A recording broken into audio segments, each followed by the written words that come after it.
All right, guys, so this was just something that I think people are going to find interesting. I don't think I've seen this year this blatant of one team trying to run up the score on another team. And it's really interesting to see kind of the dynamic and the way the college football playoff affects these teams and their decisions towards the end of games. Now, Tennessee, they're up 59-24 in this little screenshot. I'm sorry, guys, I cannot play the videos of actually what's going on because I will get copyrighted, and I've had an issue with it in the past, so I can just do the screenshots. But that is Joe Milton on 1st and 10 with 2 minutes left at his own 41, throwing a bomb. They're up by, I think, 5 touchdowns at this point. Again, 2 minutes left, and they end up completing it.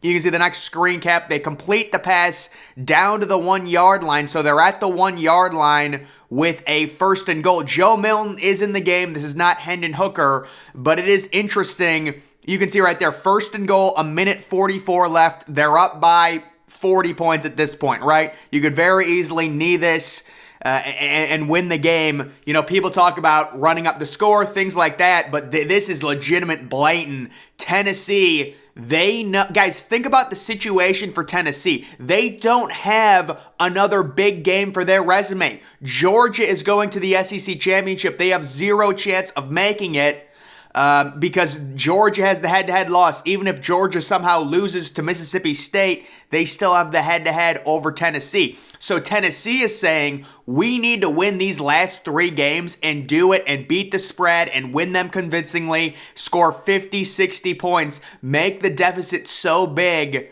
to, because we're not going to have another major win to add to our resume. So you can see at the end of the game, they're talking about it. There's 1:28. They very easily could have just kneeled on the ball and won. And it's hilarious. What they actually do, they do a running play. They get totally stuffed. And then unfortunately, you can see this is the end of the first running play on 1st and goal. They do a run play to the running back. They get stuffed at the goal line. And then unfortunately, it cuts away to the Alabama game. CBS must have cut away, but they end up scoring. And that's why the final score of that game was 66-24. So I just want to say a lot of people talk about running up the score in the 4th quarter and scoring in the 4th quarter. This is really what that is. When you're throwing the ball deep on 1st and 10 with 2 minutes left in the game, up by 5 touchdowns, that is running up the score. That's what this is. People get it confused when they see like Ohio State backup score with 6 minutes left. No, they're just playing. This is legitimate running up the score. And I'm not saying this is bad. This is good. I know the dynamic. I know why Tennessee is doing it. But I just thought it was something that, was interesting. And I wanted to talk about how the playoff overall affects these teams. Yeah. And then, guys, just to quickly react to a few of these games that did go final, the Ohio State situation, they do end up covering that 41-point spread. I had it at 41.5. They end up covering for me by half a point. I know a lot of people had them minus the 40. And, I got to say with Ryan Day needs to fire Parker Fleming immediately, the Ohio State special teams coordinator. Ohio State has one of the worst special teams according to efficiency, according to yardage in college football. They're ranked like 128 out of 131. It's disgraceful. But Ohio State, they continue to struggle running the ball, especially short yardage. They're sleepwalking, and they end up beating Indiana they looked good at times, but again, we're just not seeing the dominance from Ohio State. But I still think even with Ohio State not being dominant, they can still beat Michigan even like this. It's crazy. Overall, the Tennessee game, running up the score. But guys, Tennessee has a really good offense. You got to do what you got to do. I just thought that situation running up the score was interesting. They've just got a really good team. They really do. I could very easily see them making the playoffs without going to the SEC championship. We could be looking at an Ohio State-Tennessee 2v3 round 1 playoff matchup. A lot of it depends on what happens with Oregon and things like that, but that's interesting. How about LSU? You know what, guys?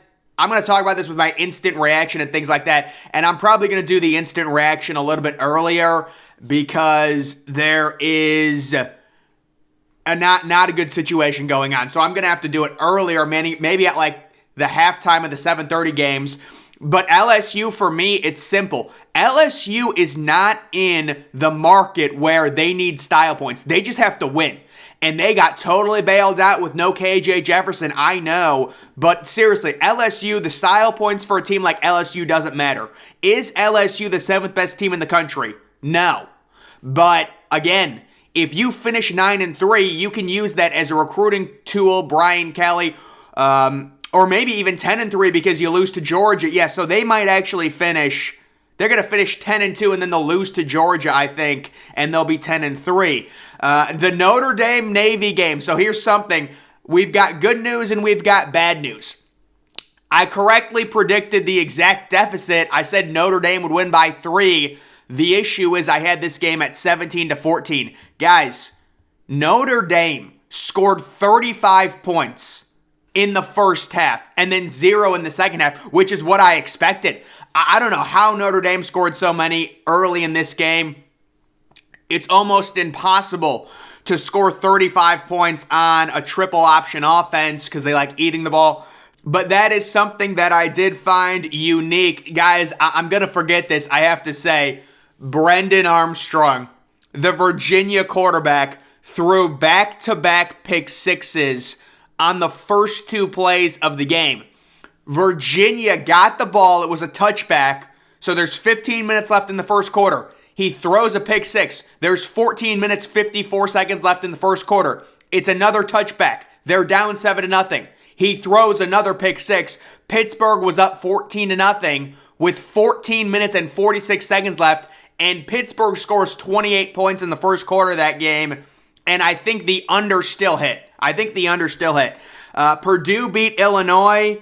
Guys, how does Purdue on the road score 31 points at Illinois? It makes no sense. It's not logical. You know, the Big Ten West, it's so sad. I don't know what's going on. The Big Ten West, I think Illinois is done. Illinois has to face Michigan next week now.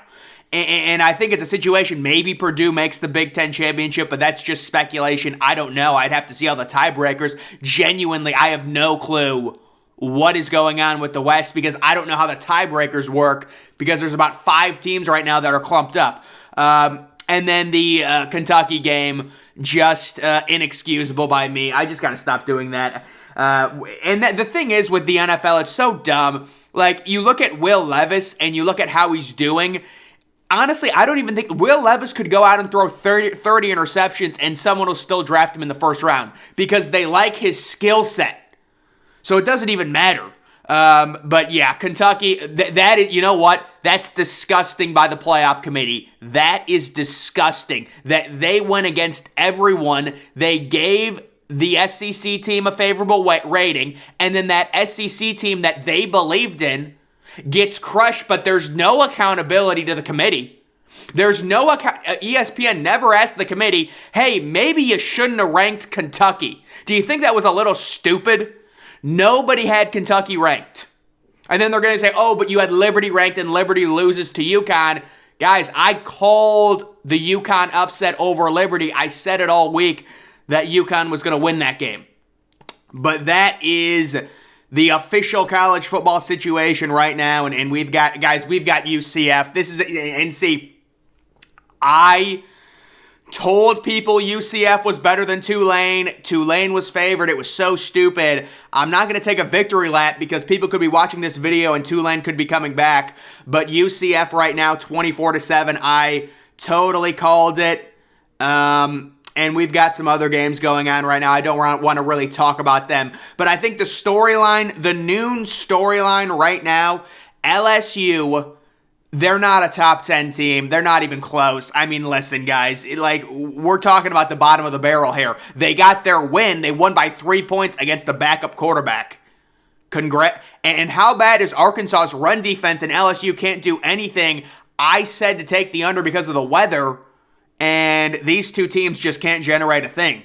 And then Tennessee just, guys, I mean, you know, you can, whatever you want to say on that Tennessee game, you know, I don't really have an issue with it. I just thought it was so blatant. I wanted to talk about it because it was real bad. I mean, it was like, you know, you're throwing a 60-yard pass with two. It's not like there's 6 minutes left. Okay, I could understand it.